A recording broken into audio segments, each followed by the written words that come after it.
It is amazingly simple. These two wheels are mounted on separate axles and supported by a frame so that they can revolve freely at different speeds.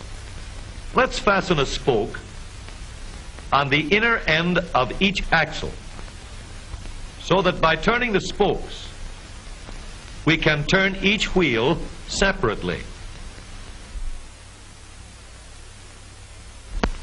With a bar or crosspiece, we can turn both wheels in the same direction at the same rate of speed.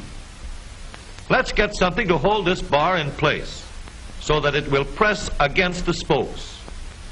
Notice that this support is not locked to the axle. It turns freely.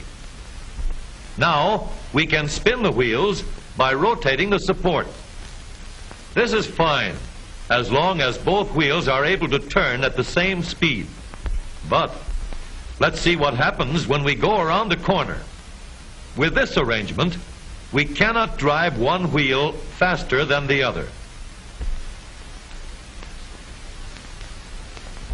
And if we stop one wheel, the other wheel won't budge. Let's put this bar on a pivot so that it can swing in either direction.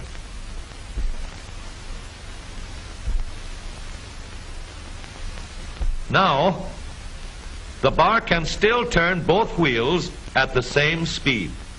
And because it pivots, it lets one wheel turn even when the other is stopped. But if turned too far, the bar will swing around until it won't drive the spokes that turn either wheel. We need another crossbar and more spokes to carry on the job. When we stop one wheel, the crossbars will continue to push the spokes of the free wheel around. As long as both wheels are free to turn, the bars do not swing on their pivot and the wheels move at the same speed. Now we have the working principles of a differential. To adapt the model for use in an automobile, we will have to make a few changes. In order to reduce the jerky action caused by wide spaces between the spokes, we will put in more spokes. Further filling in the spaces between the spokes gives steadier, more continuous action, and changing the shape gives firm, constant contact. Now we can make the gears thicker and stronger, and we have differential gears. The edges are cut so that they will fit together more smoothly and silently, and another gear is added to share the work of driving the axles. The principle is the same.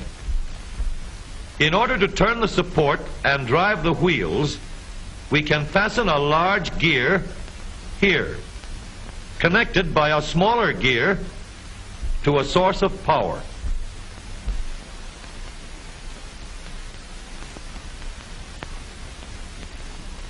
Notice that the power is connected to the differential at the center line. We can make our model more compact by moving the gears closer together.